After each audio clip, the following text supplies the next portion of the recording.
Muy buenas tardes, muy distinguidos amigos de la Sociedad Bolivariana y de los otros ciudadanos ilustres que nos acompañan en el análisis que hacemos todos los jueves para tratar de mostrar la realidad de la vida de lo que fue ese gigante intelectual y militar que fue nuestro libertador Simón Bolívar. Hoy en día, en la conferencia número 147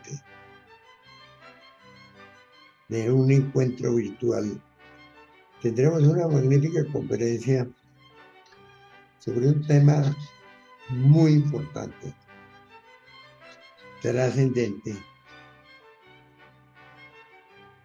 que se llama Nariño y su destino, presentado por el coronel Gentil Almalo de Uribe, que es un excelente historiador, gran investigador histórico y un magnífico presentador de conferencias. Él, como siempre, prepara algo de mucho interés, pues se trata nada menos que el precursor de la independencia y naturalmente del ciudadano colombiano más importante que participó en la guerra de independencia.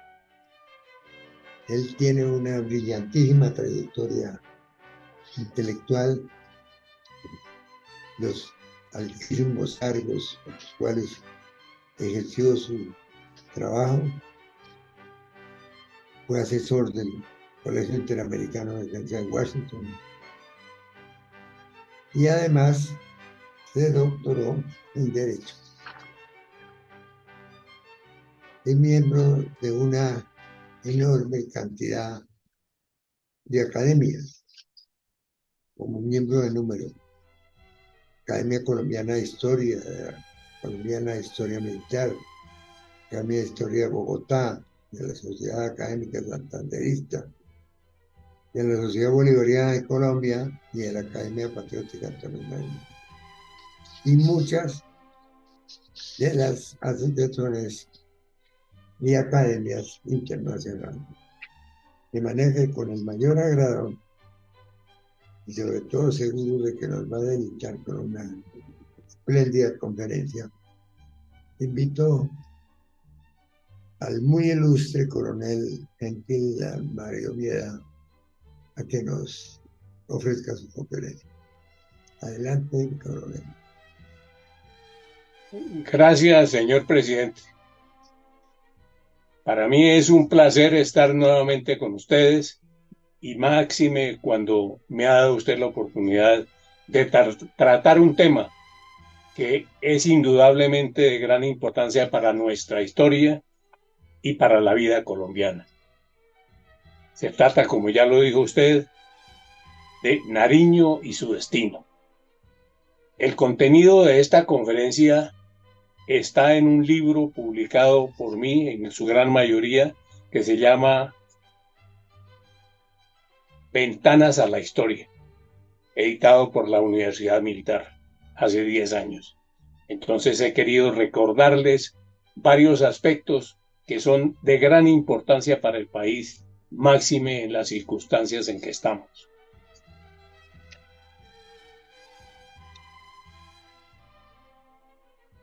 Nariño es como militar el impulso, la fe, la improvisación y a ratos el genio, siempre infortunado.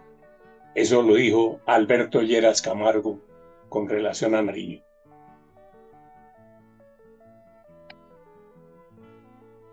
No hay algo parecido a Nariño en nuestra historia. Hoy nos acercamos a ese hombre en su mundo de grandezas, desventuras y errores. Sobre el precursor se han escrito muchos libros de variada calidad y valor historiográfico, algunos de ellos enfocados a su biografía con claras demostraciones de dominio de la literatura y de la historia. En algunos hay referencias dispersas a su suerte y destino. Es por lo anterior que no pretendemos incursionar en profundidad en su biografía como tal, sus realizaciones y su valor histórico. Esos aspectos serán referidos como el marco del tema de nuestro interés en la medida en que sea indispensable para intentar bucear en ese mar insondable de su desventura. Aproximación al tema. En la cultura occidental se ha considerado el destino como un poder que guía la vida de los hombres de manera inexorable y muchas veces trágica. En el lenguaje popular significa lo mismo destino, sino, futuro o lo inevitable. Las ideas y creencias de la gente alrededor de estos conceptos están directamente relacionados con el nivel cultural de las personas. Para las personas cultas, por lo general, el destino, el hado, la suerte, el azar, el acaso, el albur, es el encadenamiento fatal de los sucesos. Como ocurre siempre, hay con respecto al destino, a través de la historia humana, crédulos y detractores. Los ejemplos en ambos sentidos pueden ser interminables. A manera de ejemplo, veamos los siguientes. El destino se abre sus rutas. Virgilio. A menudo encontramos nuestro destino por los caminos que tomamos para evitarlo. La Fontaine. El destino es la baraja de cartas, pero que nosotros somos los que las jugamos, dice Schopenhauer. No olvides tu historia ni tu destino, decía Bob Marley. Los hombres juntan todos los errores de su vida y crean un monstruo al que llaman destino. Per Craig decía lo correspondiente a esa frase. Mientras la muerte decida el destino, no hay nada que hacer. Es un anónimo. El destino de Nariño. Es claro que el precursor lo persiguió, al precursor lo persiguió un sino implacable durante toda su existencia, y no sería exagerado afirmar que hasta después de su muerte, como intentaremos demostrarlo. Tuvo, es necesario reconocerlo, una etapa de grandeza efímera que fue preámbulo de su vida desafortunada y dolorida. Este hombre excepcional tuvo, como lo afirma Jorge Ricardo Bejarano, una especie de maldición que marcaba con su destino todo lo que se ponía en contacto con él. Constancio Franco, en 1880, con respecto a don Antonio Nariño y a su destino, nos regaló el siguiente comentario. Hay una especie de fatalidad que a semejanza del rayo que se hunde, se descarga sobre ciertos seres humanos implacable y de forma severa, con las angustias y las furias alegóricas que se entretenían por esa época en perseguir a los dioses de Júpiter. ¿De dónde viene tan aniquiladora desgracia? ¿Es acaso la providencia quien arroja la fatalidad sobre nuestras cabezas? Secreto es este, que pertenece a las regiones de lo desconocido, a donde no alcanza nuestro débil criterio. Pero es lo cierto que frecuentemente sucede que hombres dotados de todas las cualidades apetecibles, valor, inteligencia, voluntad para obrar, movilidad incansable, razonamiento certero, jamás llegan a un punto a donde se encaminan, ni alcanzan nunca los títulos y distinciones con que suelen disfrazarse las medianías. Semejante injusticia existe. Ella persiguió a Tales, sacrificó al sublime Sócrates, hizo de Foción un demente y del admirable Nariño un mártir. A no dudarlo, de todos los grandes hombres de la guerra de la independencia después del Libertador, para quien la fortuna se mostró próspera, el general Nariño es el que más ha fascinado al pueblo y por consiguiente el que más interesa a la historia.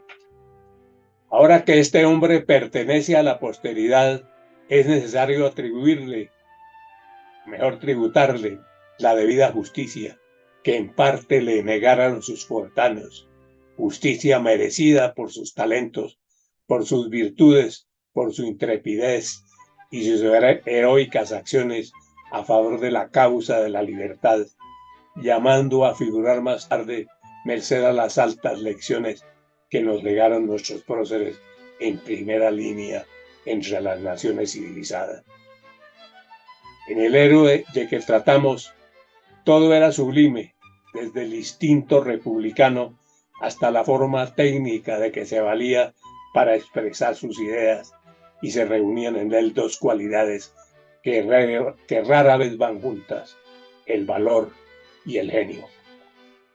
Aquel patriota que si hubiera sido ayudado por el destino, así como él le cupo en suerte ser el primero en protestar en Nueva Granada contra el despotismo, hubiera sido el primero también entre los libertadores de América. En efecto, si el general Nariño da las cualidades que lo distinguían, hubiera ganado la batalla del Ejido de Pasto, en vez de Bolívar, habría sido quien enarbolara el estandarte tricolor, símbolo de la libertad, sobre las argentadas cumbres del Potosí, pero desgraciadamente le faltó el complemento que contribuye a formar la talla de los poderosos, la fortuna. Tenemos claro que Antonio Nariño fue uno de los tres grandes de la independencia y creación de Colombia. Como dijimos antes, no pretendemos demostrarlo, pues está claramente probado. Bástenos tener en mente lo que dice Alberto Lleras en las siguientes líneas. Bolívar era en nuestra historia la independencia, Santander la república y Nariño la patria. Eliminemos hipotéticamente a cualquiera de los tres fundadores. Eliminemos a Bolívar y no habría habido independencia. Eliminemos a Santander y aún con independencia no habríamos tenido república. Nariño, ni aún en hipótesis, puede eliminarse porque es la patria antes de serlo, la institución de la patria, la profecía de la patria. No hace sino 2 siglos que vino al mundo Antonio Nariño y apenas comenzamos a entenderlo. Es porque todavía la nación que soñó entre sus libros y entre sus prisiones sigue formándose. No es sorprendente que todavía no practique bien la gratitud para quien predijo su nacimiento y su curso histórico. Hasta ahí Alberto Lleras. No cabe duda de que la parábola vital de Antonio Nariño estuvo marcada por un destino adverso e implacable. No en balde, alguien afirmó que en las noches, mirando el firmamento, buscaba con angustia en las estrellas del cielo la estrella negra de su suerte. Nariño siempre estuvo consciente, y no era un prejuicio, de que la fatalidad siempre se atravesaba en su camino, especialmente con saña en aquellas horas en que, como en un espejismo, parecía sonreírle la fortuna. Esa vida fatal y tormentosa de Nariño, en su progresivo transcurrir, nos la describe Bejarano en los siguientes términos. En 1820, cuando emprende desde la costa de Francia su regreso de la última prisión y expatriación, así se describe este momento. Por última vez, este hombre extraordinario se lanza al mar, ondulante como su destino, amargo como sus penas, inmenso como su ideal, caprichoso y duro como su carácter.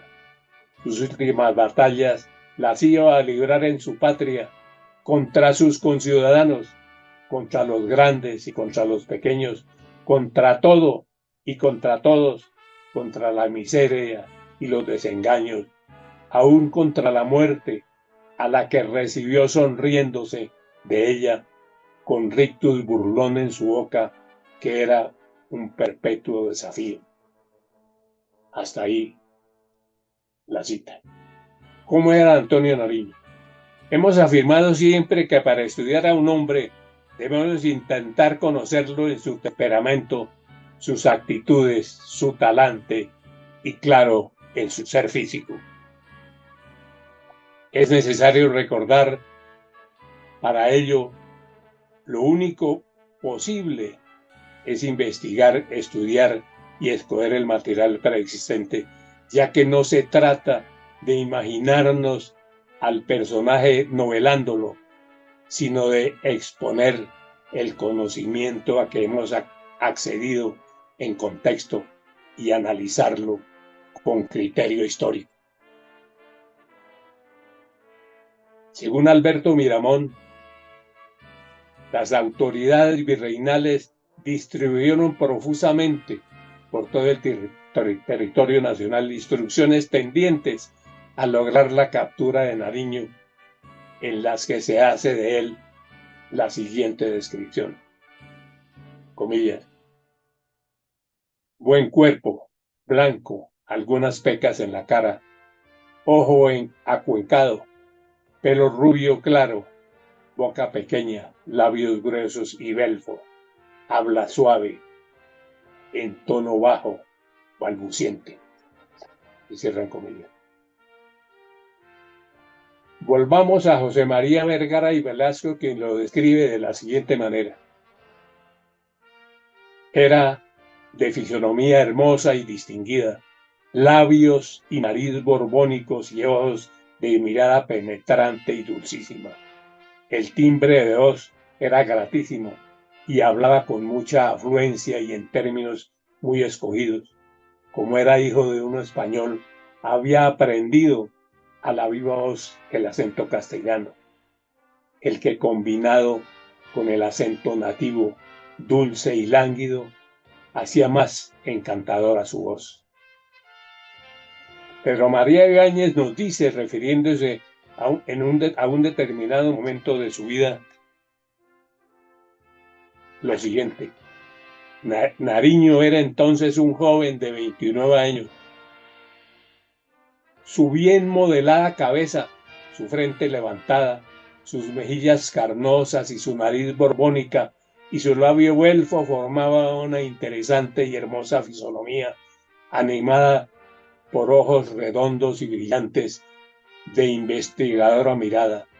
Como los ingleses de la época, se afeitaba el bigote y se dejaba una corta patilla que se confundía con su abundante, semirrubia y desordenada cabellera.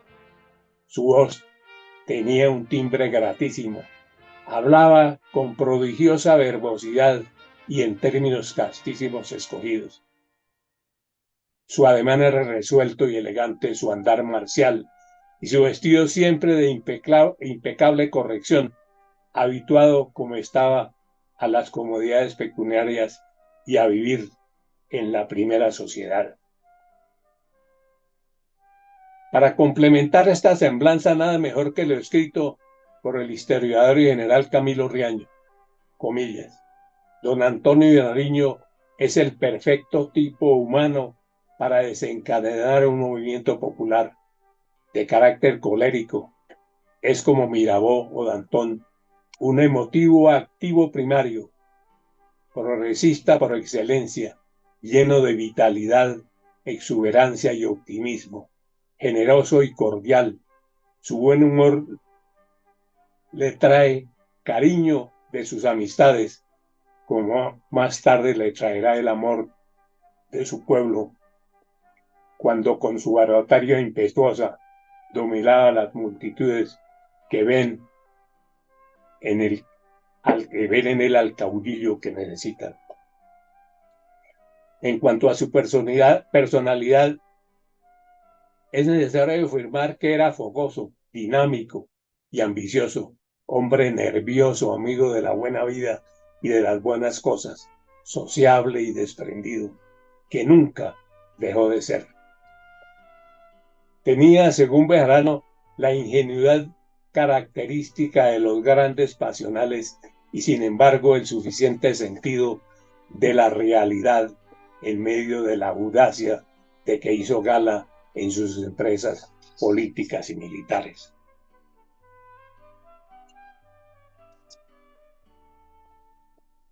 Sus fáciles y primeros éxitos marcaron en su carácter una sola ruta. Él, como los antiguos paladines, hubiera querido darse una divisa como norma de conducta. La habría escogido sin vacilar: atreverse.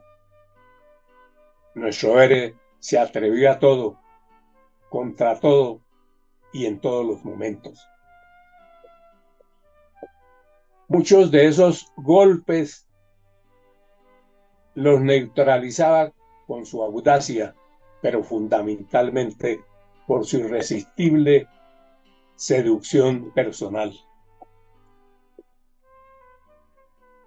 La manera muy particular de ser de Nariño ha permitido que muchos historiadores y escritores intenten su retrato humano y psicológico, algunos con más suerte que otros, según nuestra manera de entender el personaje. Bejarano consideramos que es el afortunado en esta tarea. Veamos lo siguiente. ¿De qué abate, zorro y vívido extrajo esa facultad única de adivinar en segundos el fondo del corazón, el fondo de un corazón y de un carácter? ¿Quién le transmitió su orgullo, su ambición de grandeza, de retórica inflamada, su infinito desprecio por los hombres? En Nariño, que es para nosotros, después de Bolívar, la personalidad más fuerte que produjo la revolución, hay campo para hacerse semejantes preguntas. ¿Por qué nació así? ¿Quiénes contribuyeron y desde qué distancia a reunir en él esa cópula de cualidades y defectos máximos? La cuestión queda sin respuesta siempre. Su conocimiento de las personas casi instintivo y la confianza que depositaba en sus semejantes le valieron muchas ventajas en las relaciones interpersonales, pero qué duda cabe que fue la causa de no pocos de sus desgracias, como puede verse a lo largo de su accidentada historia. Este rasgo le fue característico. Pero es necesario no perder de vista que Nariño fue siempre, en las más terribles circunstancias, un hombre de maneras, un señor gallardo de perfil borbónico, de mirada franca y decidida, de ademanes sueltos y grasosos. Hasta ahí la cita. Registro de sus desventuras. Nada mejor para incursionar en este viacrucis que la frase de Ortega y Gasset, según la cual, comillas, lo humano es la vida, no su cuerpo, ni siquiera su alma. El cuerpo es una cosa, el alma es también una cosa, pero el hombre no es una cosa, sino un drama, su vida. Cierro comillas. Todo parece indicar que desde su nacimiento Nariño acusó problemas físicos que de alguna manera influyeron negativamente en su vida, concretamente en sus estudios, ya que no pudo ser alumno ni del Colegio del Rosario ni del Colegio de San Bartolomé, y aparentemente su educación debió estar a cargo de algún eminente tutor hasta hoy desconocido.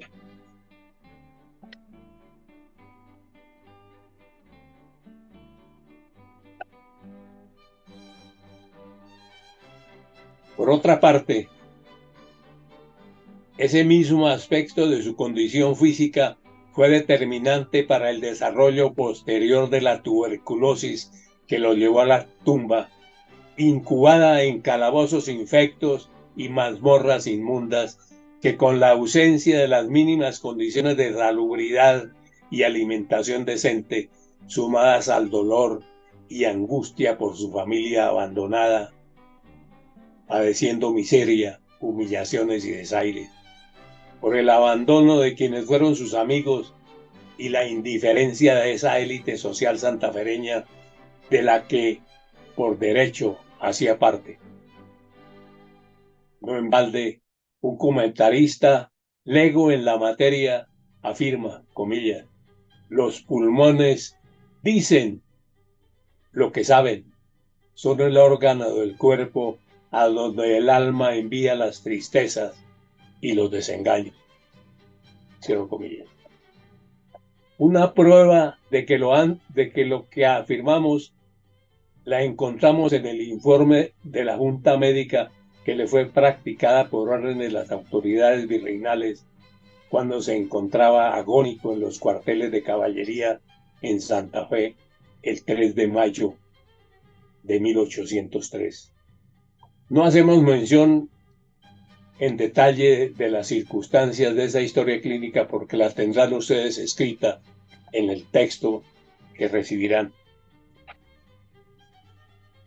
Guillermo Hernández de Alba, de manera patética, nos da la siguiente descripción del prisionero en el cuartel de caballería por más de 5 tenebrosos años. Comillas, su espíritu, como su cuerpo, están minados. Los blondos cabellos han perdido su brillo en la blanca y sonrosada faz. Se extinguieron los colores. La nariz afilada le pone un toque de cadáver viviente.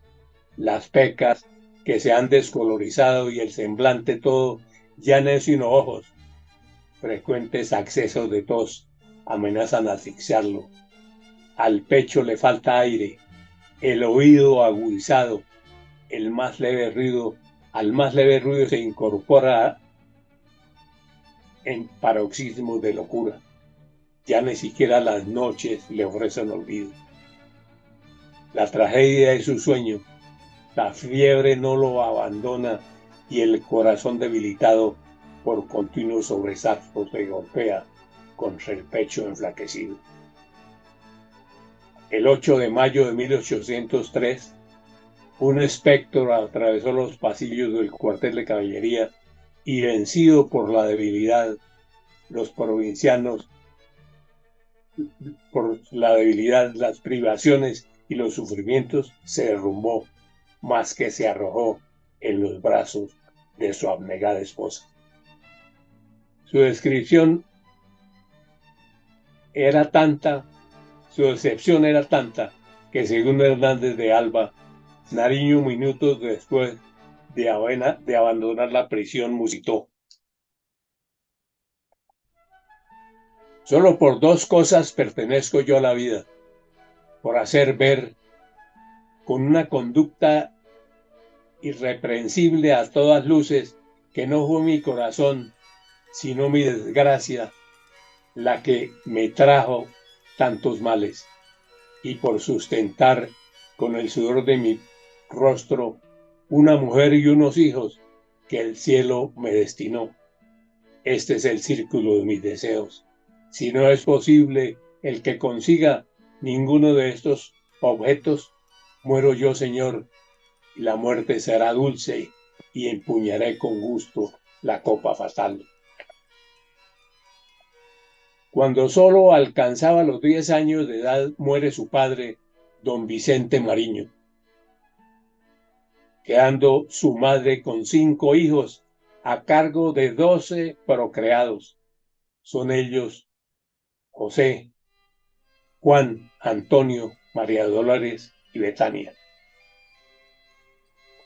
La falta del padre del cual no pudo recibir su sombra protectora, inevitablemente debió dejar profundas huellas y cicatrices que generaron en su psicología de niño y de hombre actitudes y procederes indeterminados que no se han estudiado ni tomado en cuenta por sus biógrafos. Como consecuencia de esta desventurada circunstancia, debió tempranamente empeñarse en negocios de explotación de quina y cacao, para lo cual debe viajar a Cartagena. Tuvo éxitos que presagiaron su vinculación definitiva al comercio, pero otros derroteros se abrieron en su vida para enfrentar su destino. Es justo registrar que la etapa dorada de la vida corresponde a sus primeros años de juventud y de madurez. Por su linaje, amistades y vinculaciones, el gobierno virreinal a los 17 años pertenecía como abanderado a un batallón de milicias de la capital. A los 20 años, en 1785, contrae matrimonio por amor y por conveniencia con doña Magdalena Ortega, perteneciente a una distinguida familia santafereña que le permitió ampliar el círculo de sus influencias y amistades. Después de múltiples intrigas a favor y en contra, de lleno de requisitos, formalismos y fianzas, fue nombrado tesorero de diezmos el 13 de agosto de 1789, y era un cargo de altísima responsabilidad, como quiera que en su caja se atesoraban más de 80.000 patacones de oro. Guardadas proporciones, era lo que hoy es el Banco de la República. Es necesario afirmar que no por el alcance que le decretaron en el manejo de la caja de diezmos, como sus enemigos afirmaron, se dio su primera prisión y su extrañamiento del suelo patrio. Aunque no es nuestro interés abundar en los detalles de los acontecimientos que lo atormentaron y destruyeron lentamente, nos parece necesario distraer la atención de los oyentes y lectores sobre este particular, por ser el más utilizado con saña digna de mejor causa para destruirlo y manchar su reputación para la historia. La intención de este proceder calumnioso estaba en desconocer que Nariño había sido procesado y encarcelado por la traducción y publicación de los derechos del hombre. En efecto, fue apresado el 29 de agosto de 1794 por ese motivo. El hecho es que su casa, biblioteca y todos sus bienes y hasta su ropa son embargados inmisericordiamente. Los bienes de Nariño fueron mal empleados y perdidos en su mayoría por pésima administración, indudablemente delictuosa por descuido. Sale de Santa Fe desterrado entre el 20 y el 25 de diciembre de 1795, dejando en la miseria a su esposa con 5 hijos menores.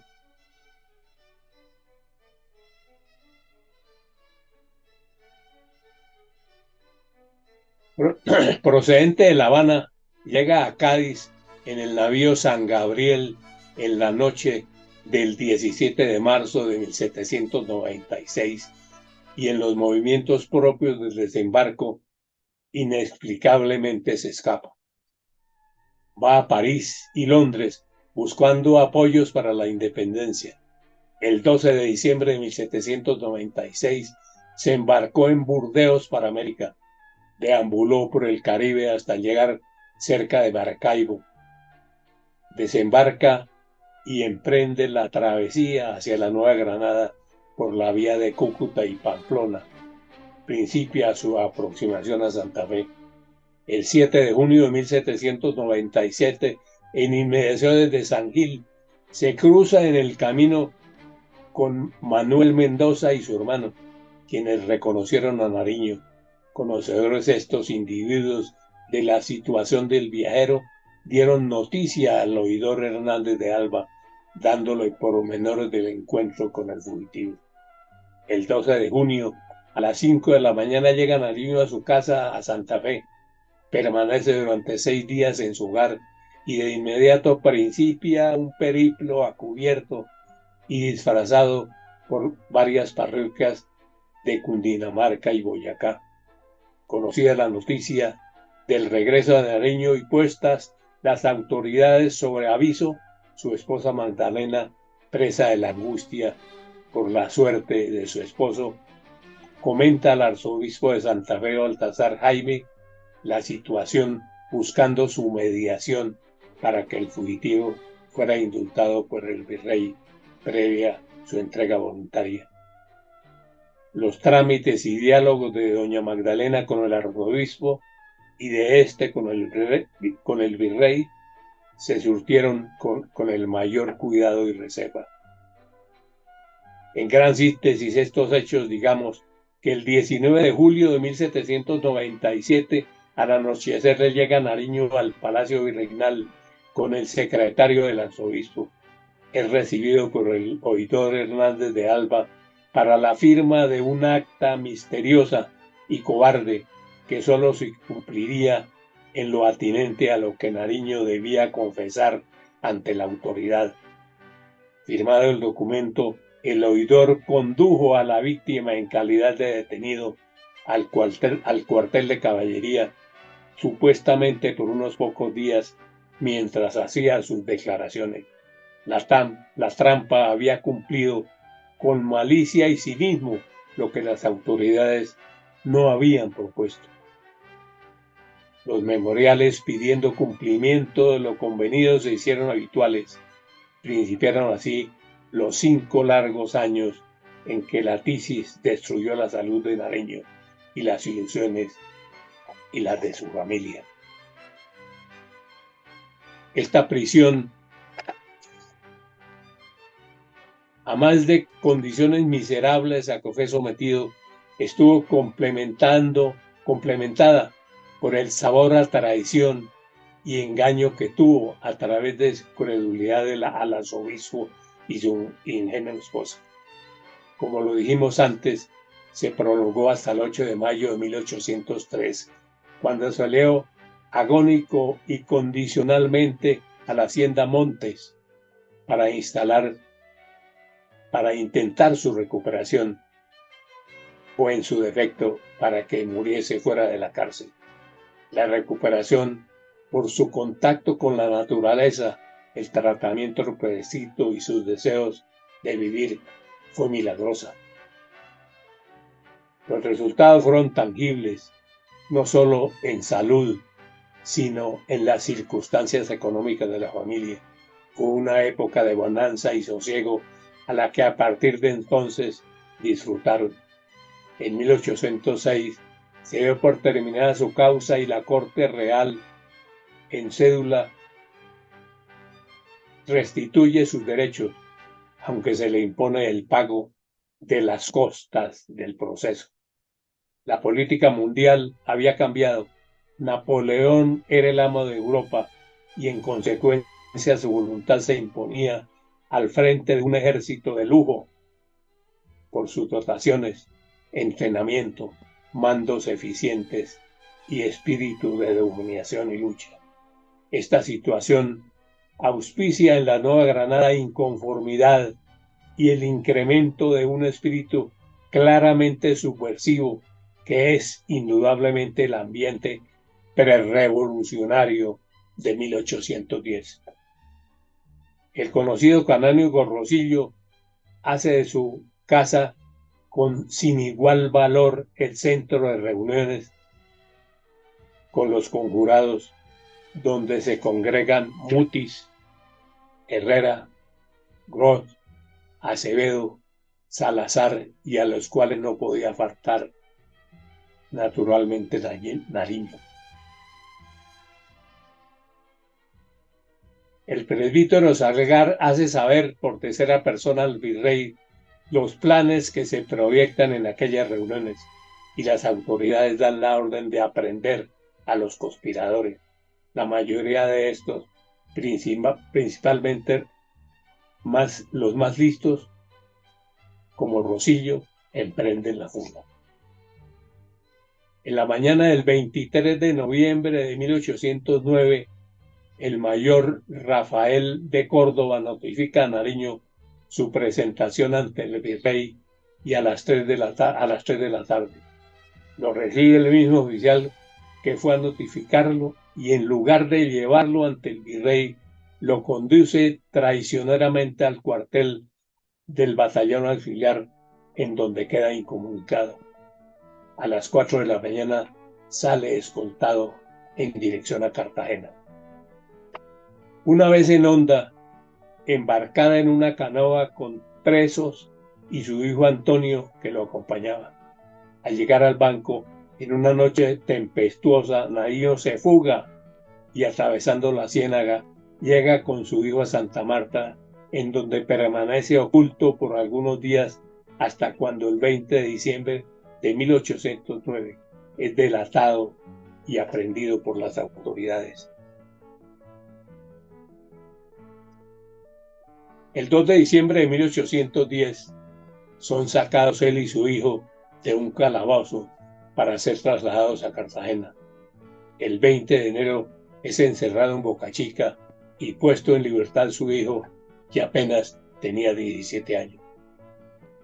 Hasta mayo permaneció en un calabozo del Castillo, cuando Antonio Villavicencio se interesó en su causa y le hizo trasladar al edificio de la Inquisición, en donde permaneció hasta los primeros días de junio de 1810, cuando fue puesto en libertad condicional gracias a las gestiones y decisiva influencia de Villavicencio. Recibieron auxilios y apoyo él y su hijo del próspero y caritativo comerciante Enrique Sotomayor, circunstancia invaluable y que Nariño nunca olvidó. Mientras estos hechos tenían ocurrencia en Santa Fe, su esposa enfrentaba la confiscación y remate por precios ínfimos de los bienes de la familia y se veía nuevamente cara a cara con la miseria, el desamparo, la humillación y el escarnio. En estas circunstancias llegó días más tarde la noticia de los acontecimientos del 20 de julio en Santa Fe. El nuevo gobierno, desafortunadamente, para hacer más amargo el destino de Nariño, quiere olvidarse de él, lo que constituye sal para sus heridas. La descripción patética que hace Bejarano, así abusemos de sus apreciaciones por ser únicas, verídicas y concretas con respecto a su biografiado, nos prometemos incluirla a continuación.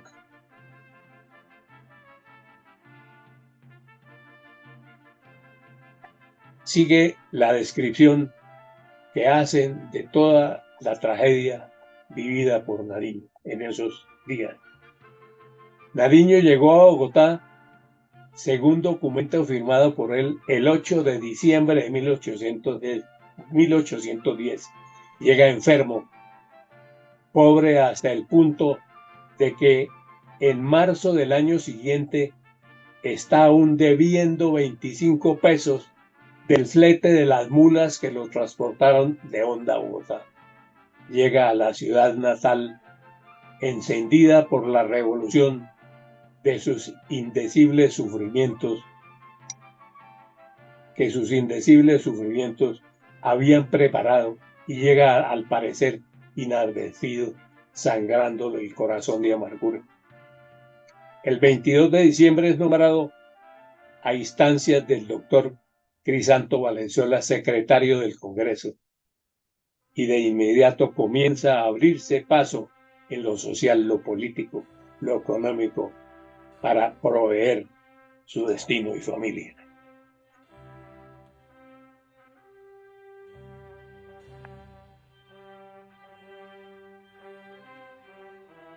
Dos días después de aparecido el primer número de La Bagatela, obra suya, el 16 de junio de 1811 se extinguía en Santa Fe con la mudez de esas lámparas que ardieron hasta su última gota, su incomparable y heroica esposa, doña Magdalena Ortega. Jamás cayó sobre mujer suma de dolores. Jamás corazón alguno supo resistirlo con tanta estoicidad. No vaciló nunca, no recriminó nunca a su marido en la interminable teoría de sus desastres y de sus errores. No hubo sacrificio que por él no hiciera, no hubo desventura contra la cual esta mujer heroica no saliera al encuentro, hinchando su pulmón para defender su nido y sus polluelos. Nariño da en este trance supremo muestras de su saturación hasta los huesos de la psicología del espíritu revolucionario y fanatizado por el ardor de una idea.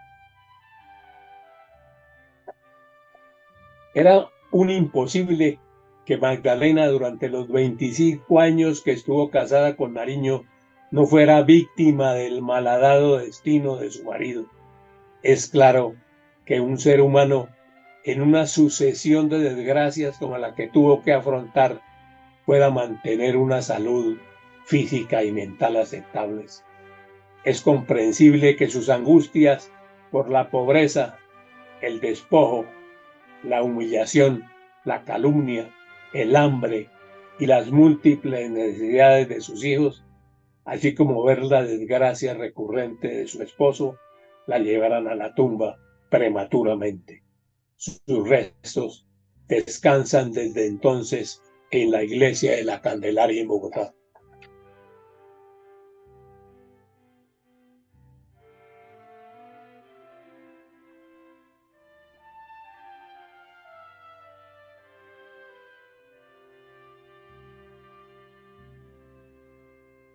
Por su ausencia definitiva, creemos que en forma providencial no sufrió la última prisión y destierro de su marido a España después de su fracaso militar y político de la campaña de Pasto.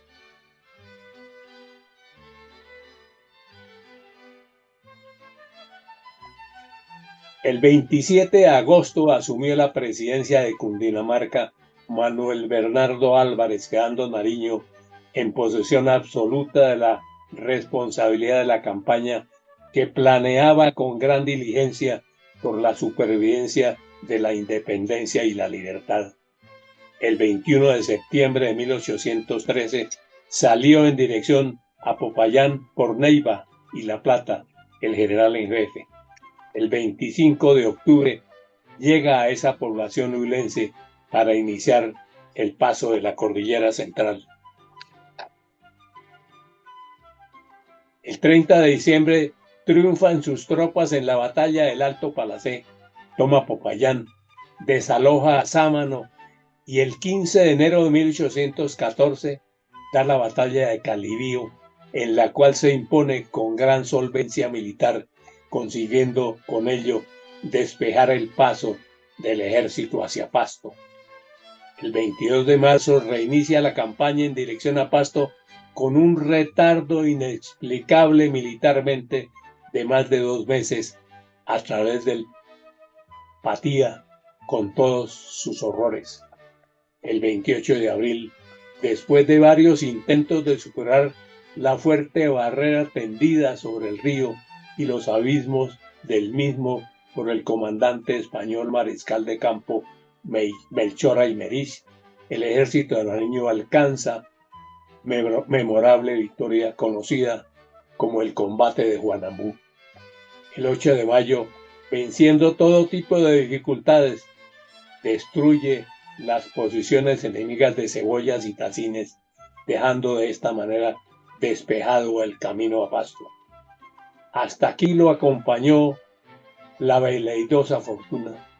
En primer lugar, digamos que se hizo patente el grave error cometido en Popayán cuando al reiniciar la campaña deja encargado de los asuntos del gobierno al general José Ramón de Leiva, experimentado militar profesional español al servicio de la causa, y nombra como su segundo comandante del ejército a José María Cabal, poco experimentado en problemas militares de tal envergadura.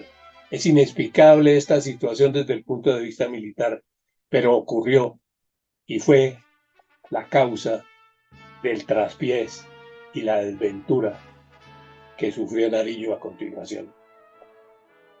Aymerí se retira perdiendo su artillería, pero no estaba ni mucho menos destruido su ejército.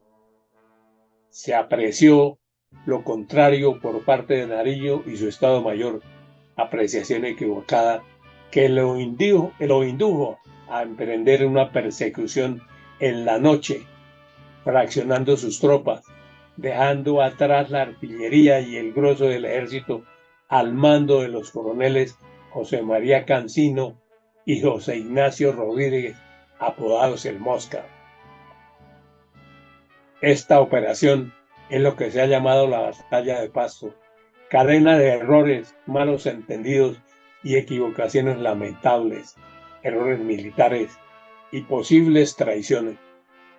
Es así como en su aproximación a Pasto sufre un ataque inesperado sobre el camino que fue una auténtica emboscada en la que participan mujeres, indios y cuanto integrante de las clases populares pueda armarse para impedir la llegada a la ciudad de Pasto.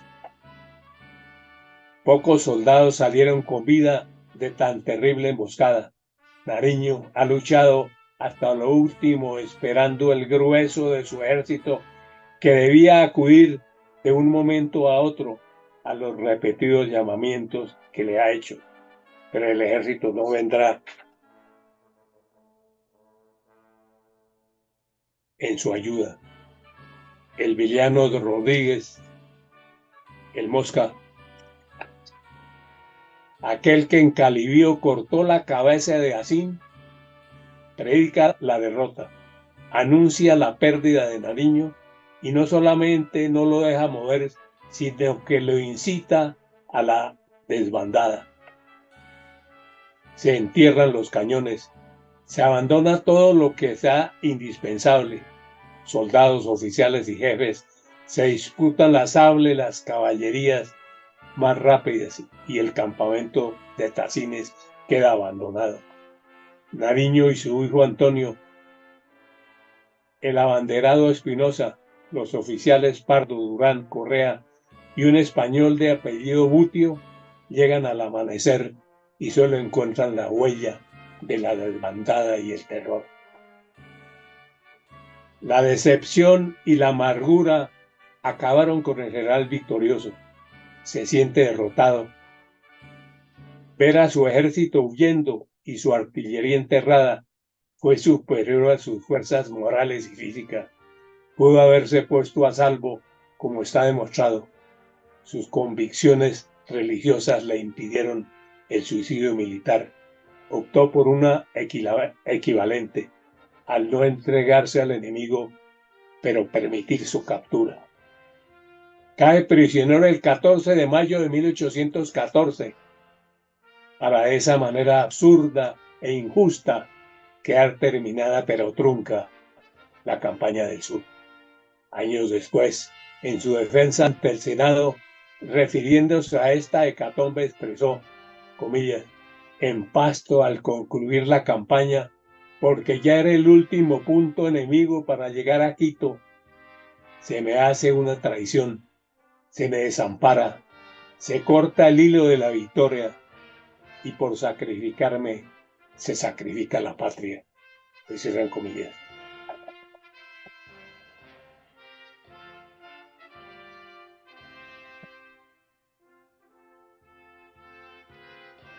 Para haber algo más claro al respecto, todo está dicho. 13 meses duró un año preso en Pasto antes de ser llevado a Quito y Guayaquil, para después ser embarcado en dirección al Callao para por el Cabo de Hornos ser llevado a España.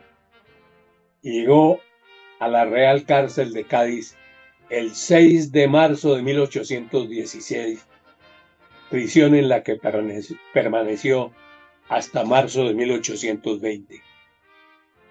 Con respecto a sus 4 años en Cádiz, solo se conoce lo que manifestó en su defensa ante el Senado. Permanecí en un cuarto desnudo, comiendo el rancho de la enfermería, sin que se me permitiera saber de mi familia.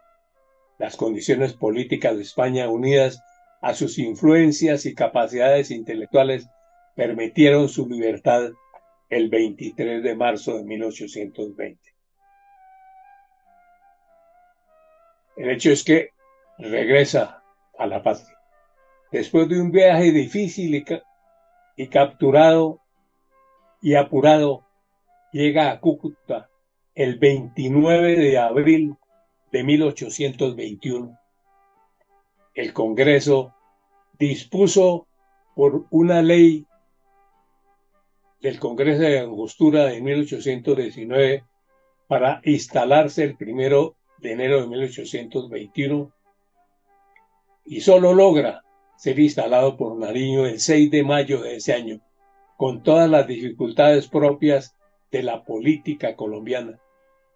Con todos los inconvenientes, del Congreso sesiona hasta octubre del mismo año, pero en su desarrollo tienen ocurrencia hechos desagradables e incómodos que de una u otra manera afectan a la persona de Nariño.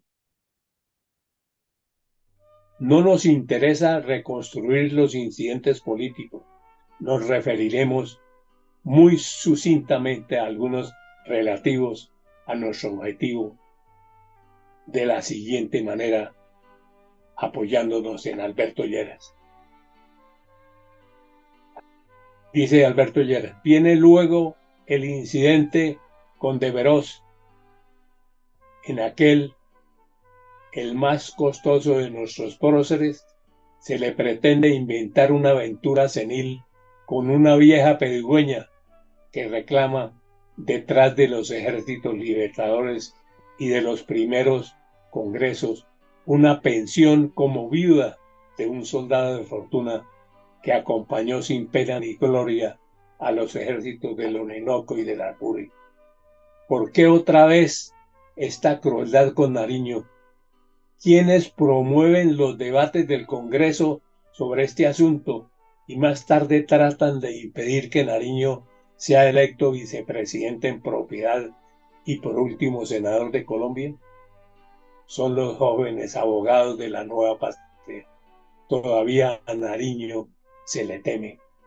Las armas innobles y afiladísimas que utilizaron contra él no son sino un testimonio más de cómo se le temía.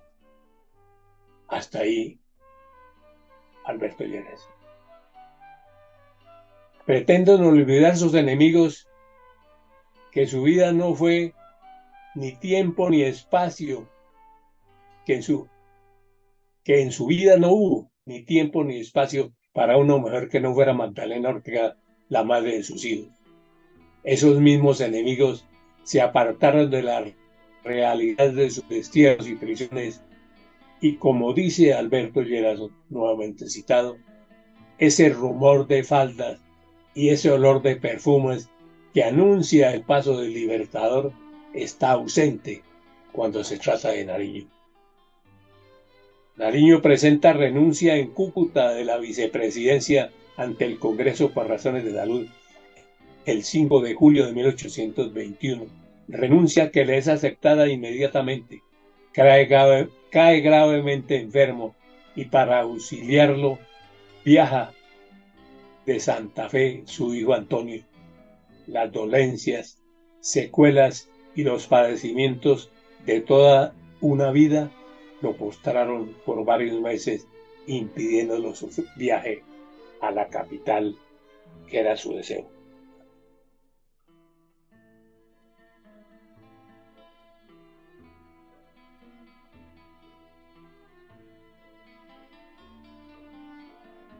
El 4 de diciembre de 1821 lo encontramos en Pamplona, en viaje doloroso por escalas. Debió ser lo más parecido a un Vía Crucis. Llega a la capital en los primeros días de 1822. El Senado, reunido el 8 de abril de 1823 para juzgarlo, sin ninguna compasión. Solo pudo Nariño comparecer el 15 de mayo, en horas de la tarde, dado su crítico estado de salud. Los delitos de los que se le pretendía escarnecer y condenar eran malversación de la tesorería de diezmos, más de 10 años atrás, traición a la patria por haberse entregado voluntariamente en Pasto al enemigo en su condición de general en jefe. Es bueno recordar aquí que lo de la tesorería de diezmos había sido juzgado y había sido absuelto. No tener tiempo de residencia en Colombia, que previene la Constitución por razones personales y no por causa de la República. Los autores de esta monstruosidad eran Diego Fernando Gómez y Vicente Azuero. Nariño, en su defensa, habla por 3 horas seguidas, desbarata los cargos y de paso desbarata a sus acusadores. Los senadores se escucharon mudos de asombro y de emoción. Diego Gómez y Vicente Azuero tratan de esconderse debajo de las sillas antes de que Nariño concluya.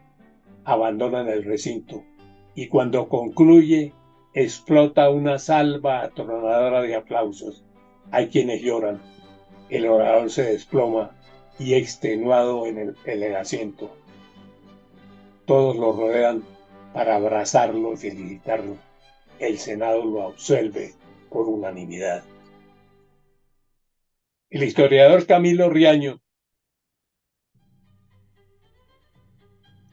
escribió lo siguiente: Nariño termina su intervención, que lo consagra como el primero de los oradores políticos de Colombia, en donde quedará como la página más notable en los anales del Congreso de la República.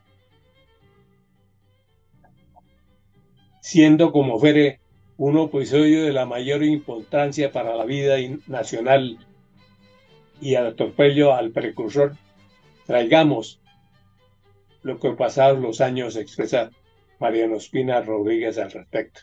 Lo encontrarán ustedes posteriormente para no alargarnos en lo que van a recibir. Entre nuestros próceres, ¿cómo olvidar a Francisco Miranda? Aunque hay con Nariño una significativa diferencia. Este tuvo la fortuna y la suerte de su lado, mientras su vida transcurrió en otras latitudes. Se cumplió la maldición cuando se entregó a luchar por su pueblo y su libertad en América. Estamos hablando de Miranda. Alberto Lleras ha interpretado magistralmente la idea que trataremos de bosquear, y entre la crudeza de los ataques y calumnias en el Congreso nos regala con expresión dolida sus sentimientos al respecto. ¿Por qué? ¿Por qué fue el precursor por excelencia y el verdadero precursor que viene antes de su tiempo? No puede impunemente vivir después de que él ha pasado. Nariño pagó con prisiones, destierros, confiscaciones, enfermedades, desastres, el haber anunciado el advenimiento de Colombia y la infinita perfidia de su castigo político fue haberle prolongado la vida para que viera su idea ejecutada por otras manos. Hasta ahí, Alberto Lleras. La familia. Una de las grandes decepciones de Nariño fue el comportamiento y actitudes de su hijo Gregorio, a quien había con grandes sacrificios enviado a Inglaterra en 1804. Después de su victoria en la guerra civil y la heroica defensa de la capital el 9 de enero de 1812, recibe la escandalosa y muy dolorosa noticia de que Gregorio había sido apresado en Montpós y espiado por los españoles enviado desde Cúcuta. Perdón, espiando a los españoles. Él fue espía en contra de su padre. Era este vástago un realista irredimible que llenó de amargura a su infortunado padre.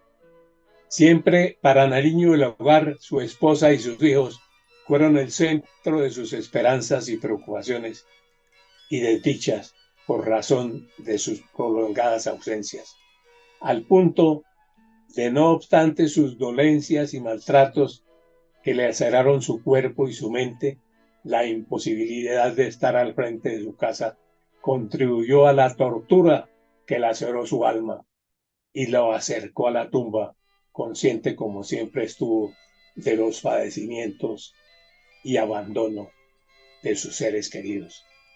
Poco podría pensarse que pudiera contribuir a su desventura ya maximizada por tanto dolor y desgracia. Sin embargo, la historia, que registra sin recato los sucesos y aconteceres de los humanos, ha encontrado que también Nariño debió padecer la infidelidad de su adorada Magdalena, o como mínimo, siendo piadosos con su memoria, la duda de las paternidades de sus dos hijas. Es este un tema espinoso y de difícil manejo en esta academia dedicada a la exaltación de la figura del prócer, en donde hay quienes no aceptan siquiera que se aborde el asunto, mientras hay otros más tolerantes y amigos de que la historia se debata con claridad y sin tapuros. En este orden de ideas, nos vamos a comprometer defendiendo la honestidad y señorío de Magdalena Ortega, ni siendo caja de resonancia de sus posibles fallas. Es un tema, como dijimos, espinoso y que ha sido tratado y está tratado aquí en la conferencia que ustedes recibirán. El meollo del problema se encuentra en los siguientes hechos. Nariño estuvo preso en el cuartel de caballería por segunda vez entre el 19 de julio de 1797 y el 8 de mayo de 1803. Durante dicho lapso fueron concebidas y nacieron sus hijas Mercedes el 24 de septiembre de 1798 e Isabel el 8 de julio de 1801. Se ha discutido que por esa época el sistema carcelario no contemplaba la visita conyugal y que Nariño además estaba incomunicado en su prisión. La paternidad de las niñas ha recaído con argumentos muy serios en Jorge Tadeo Lozano, benefactor de Magdalena. Es indudable que el precursor no solo sufrió, sino que padeció la pena correspondiente a esta situación, si fue cierto, por serlo, y si fue un chisme, por razones obvias. El 28 de julio de 1811, el tercer número de la Bagatela, un mes después de la muerte de su esposa, Nariño publica un escrito cronológico titulado Sueño, al cual se refiere a ella como Emma, lo cual era costumbre, y que dice, comillas, reposa en paz, Emma desgraciada, el tiempo de las pruebas ya pasó, los hombres nada pueden hoy contra ti, la fría losa que te cubre es un escudo impenetrable, a donde vienen a romperse los tiros de la desgracia y de la enemistad. Es esta una prueba irrefutable de su pena por la falta de Magdalena, pero es también un alarido de dolor por el enojoso caso indudablemente rompió su alma y sus entrañas. El futuro y lo torturó hasta el fin de sus días. Después de su muerte, recordamos con tristeza que entregó su alma al Creador en una modesta posada de Villa de Leyva, sin la compañía de alguien de la familia, el 13 de diciembre de 1823. Su entierro se cumplió en el templo de la población el día 15. No hubo palabras ni discurso. Sus despojos fueron entregados a la tierra en la forma más humilde y discreta para recordarnos a los colombianos que todo su sacrificio no lo mereció al gobierno, ni siquiera un decreto de honores en nombre de esa patria que ayudó a crear en el desprendimiento, con el desprendimiento y sacrificio de todo un ser humano, de su cultura y categoría pudo tener y disfrutar. Solo la Iglesia estuvo allí para consolarlo a la hora postrera y entregarlo a la eternidad. Podemos afirmar sin el menor temor a equivocarnos que el destino le fue adverso hasta después de su muerte. Nos permiten afirmarlo los siguientes hechos. Hay una serie de detalles que los dejo a consideración de ustedes en el conocimiento posterior del texto. A manera de epílogo, ¿podría eventualmente alguien decir equivocadamente que hemos sido dramáticos en este ensayo? Porque es claro que nos dedicamos a hacer el recuento de las desventuras de nuestro precursor, que en realidad de verdad no vivió un drama, sino una tragedia. Antonio de Nariño estuvo siempre consciente de su suerte, digamos mejor de su destino. Así lo expresó en varias oportunidades.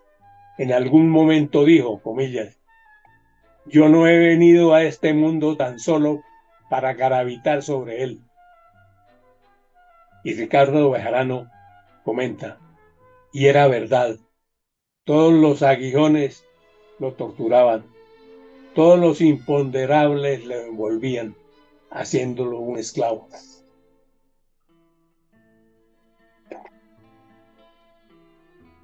Un individuo como Nariño, culto, educado, sensible, debió sentir lacerada su mente y su alma en muchos momentos de su existencia, especialmente ante el desagradecimiento de muchos y las manifestaciones de pequeñez de algunos de aquellos con que fue magnánimo, que no le perdonaron sus condiciones superiores. Sus últimas palabras dan testimonio terrible de ello. Dijo Nariño, odié siempre por instinto a los tiranos. Luchando contra ellos perdí cuanto tenía, perdí hasta la patria. Cuando apareció por fin esa libertad por quien había yo sufrido tanto, lo primero que hizo fue tratar de ahogarme con sus propias manos. Me han dado condenas todos, me han calumniado, pero no he aborrecido ni a los que me han perseguido. Cierro comillas. El dolor que brota de su alma y su rencor, pero porque nos hace pensar en estas cosas relacionadas con la vida de este ser excepcional. En conclusión, ¿quién podría atreverse a desconocer que Antonio de Nariño fue un hombre marcado por el destino? Carlos Arturo Torres, citado por Guillermo Hernández de Alba en su discurso de posesión como miembro de número de la Academia de Historia de Colombia en 1933, a este respecto escribió: entre todas las grandezas tiene este Edipo americano al ningún otro, la del infortunio que nimba la frente de los predestinados, de la fatalidad por un halo misterioso y terrible que dilatan las sombras del sepulcro. En toda marcha ascensional hay el abnegado que sucumbe y el afortunado que llega, el que siembra la planta y el que recoge el futuro, el Moisés que muere en el desierto y el Josué que entra en la tierra de promoción, el que merece triunfar y el que triunfa. Un lauro para el vencedor, una lágrima para el vencido, pero no. Alguna vez la equidad suprema corrige los errores del destino ciego. Victis ionos, honor a los vencidos.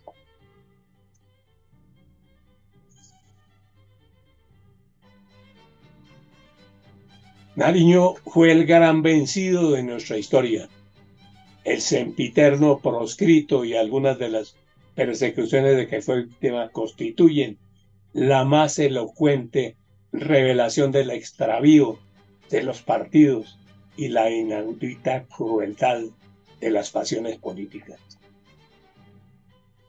Si fuéramos etruscos o romanos, nos sería permitido afirmar que fue abandonado por los dioses.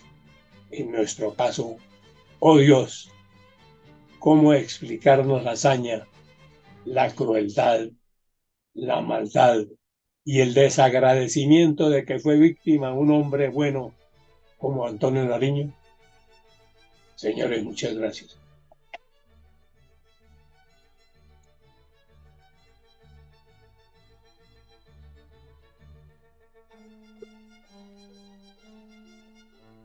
Maravillosa presentación, mi querido coronel Almario.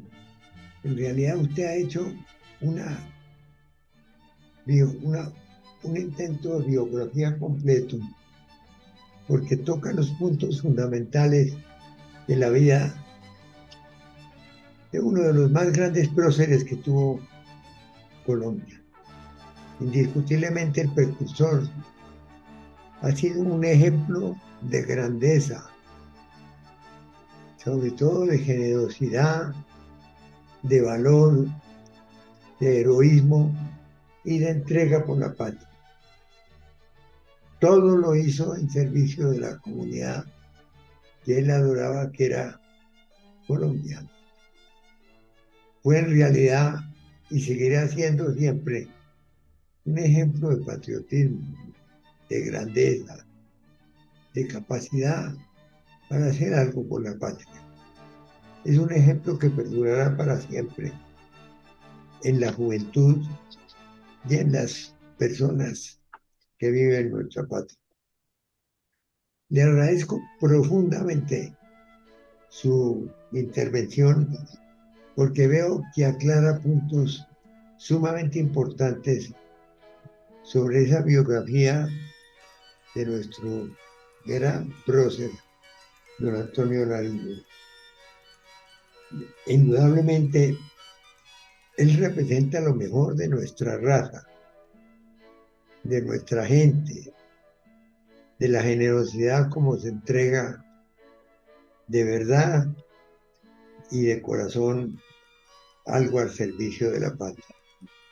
De manera que yo creo que no solamente esto queda como un pedazo fundamental de nuestras historias, sino que debemos volver también un folleto, un librito, en el cual hagamos nosotros también un gran esfuerzo por mejorar y siempre estar presentes en defensa de ese gran prócer que tuvimos, que fue don Antonio Nariño Álvarez.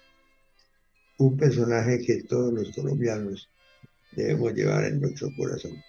Muchas gracias, mi coronel. Ha sido una presentación excepcionalmente interesante, valiosa y llena de un gran sentido patriótico. Lo felicito de todo corazón. Ahora yo quiero invitar a los amigos presentes a ver si quieren hacer algún comentario. Doctor Santamaría, Sí, Luis Carlos Jaramillo. vámonos. Mis, mis felicitaciones al señor coronel Gentil Almario Vieda. Verdaderamente nos trajo no solamente una magnífica biografía de Antonio Nariño, mostrándonos exactamente todas las partes difíciles que tuvo su vida, sino que verdaderamente nos las presentó en un lenguaje verdaderamente conmovedor y bello. Quedo muy, muy impresionado con esa presentación y le deseo y le presento mis más sinceras felicitaciones. Muchísimas gracias. Muchas Gracias. gracias. ¿Quién más? Mi general Carlos Pulido, adelante. Sí. Muy buenas tardes, doctor Miguel Santamaría, apreciados académicos, mi coronel Gentil Armario.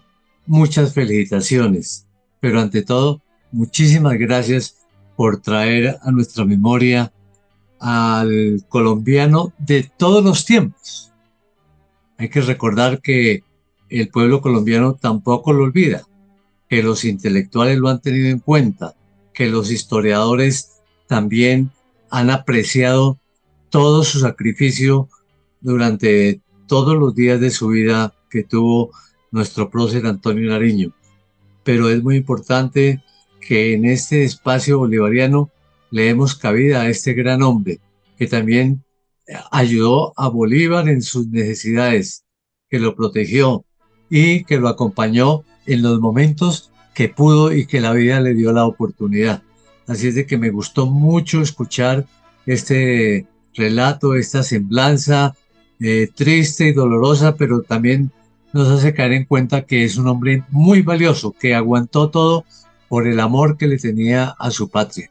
Así es de que, mi coronel, muchísimas gracias por esta presentación.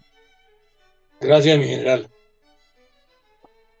Vamos a ver qué más quiere decir.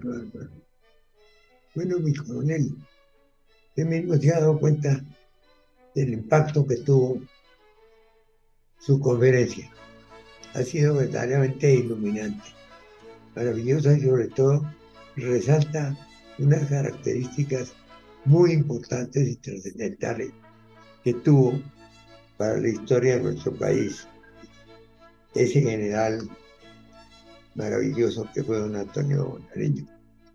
De manera que muchísimas gracias, mi coronel, por esta presentación y como le digo, trataremos además de entregarla con todas sus características en los próximos días y también trataremos de buscar la manera de convertirlo en un folleto para la información de los colombianos, que todos los días deben tener mayor información sobre la grandeza de quienes forjaron nuestra nacionalidad en la primera fila, como fue don Antonio Nariño. Muchas gracias. A los compañeros y amigos, en el día de hoy